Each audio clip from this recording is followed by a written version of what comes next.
May plastic may. Ito.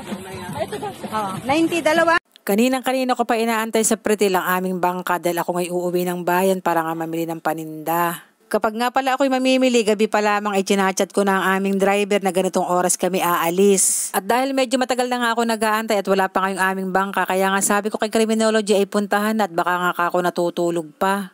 At eto na nga, pauwi na nga kami ng bayan at eto nga si Criminology ay lumalapang na. Hindi nga dapat yan kasama dahil madaling araw na nga yan umuwi at alam ko namang siya ay puyat. Pero nung time na ako'y aalis na ay bigla ngang nagising at sabi nga ay siya daw ay sasama. Kaya nga ang nangyari, pinagbaon ko na lamang siya ng kanin at sabi ko nga isa bangka na kainin. Nasa bayan na nga kami at konti pa lang ang aming napapamili pero lumalapang na naman kami ng karyoka. Charing.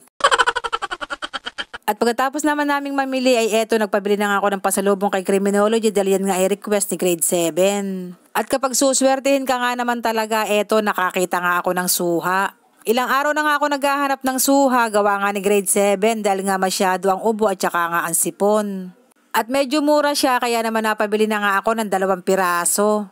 At fast forward, eto nakarating na nga ako sa may pretil at una na nga na-deliver itong mga bigas. At dahil sa iba nga pumarada yung aming bangka, kaya naman yung nag-deliver na aking mga pinamili ay sinalubong ko nga dahil hindi nga daw nila alam kung saan nakaparada yung aming bangka. Ay grabe naman talaga, sobrang tirik na tirik ang araw at sobrang nga ng init. Abay kahit nga ang aking mukha ay sunog na sunog. Charing. Abay ako ngayon naawa kay Criminology at napakabibigat nga ng mga binubuhat. At nung may karga na nga ang aking mga pinamili ay eto, paalis na nga kami at si Criminology na nga ang nagtitikin. At ang lagi nga sinasabi ng aming driver ay bakit daw hindi ko papalakihan yung aming bangka. Ang sabi ko ay tsaka na pagyaman ko. Charing. Abay habang kami nga ay naglalayag ay iniisip ko nga kung saan nakukuha ng pampalaki ng bangka. Ay baon nga ng mga estudyante ay hindi ko alam kung saan kukunin. Charing. Ay maigi na nga lang talaga at kahit nga papaano ay nakakaraos at kahit nga gipit ay nakakapagpaaral pa. At eto na nga, nakarating na nga kami sa aming isla at ibaba na nga lahat ng aming kargada. Tinantay ko nga lang na may karga uli sa kariton bago nga ako umalis. At dahil hindi nga kasya sa kariton ay babalikan na nga lamang daw niya ang aking mga bigas. At pagdating ko naman ay hindi pa nga nangangainit ang aking puwit sa upuan ay eto nagpapaluto naman si grade 7 ng champurado.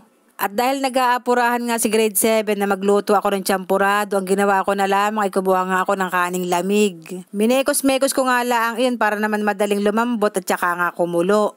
At nung maluto na nga, ayan, kumain na nga siya. Medyo nagbabawi nga yan ang kain dahil nga yan nung magkasakit ay hindi nga yan masyado nagkakakain. Pagkatapos ko naman magluto ng champurado ay eto nga, inayos ko naman yung mga sobra kong pinamili. Ito yung mga sobra kong pinamili dahil hindi na nga kasya sa may tindahan. Bali ito nga yung kwarto na tinutulugan nga namin at kapag meron nga sobrang paninda ay dito nga inilalagay. Pati nga doon sa kabilang kwarto, yung kwarto nga ng aking ina, ipuro nga rin yun paninda. Nakalagay naman doon ay mga gamot, harina, soft drinks, etc. etc. At ang nag-aayos nga ng mga panindang ito ay si ABM at dahil wala pa nga si ABM ay ako na nga ang nag-ayos. At meron nga din ditong mga biskwit at mga tinapay kaya nga kapag halimbawang gabi at kami nga ay nagugutom ay dito na nga lang kami kumukuha. Like, comment and share and papalo na rin po. Yun lang, salamat.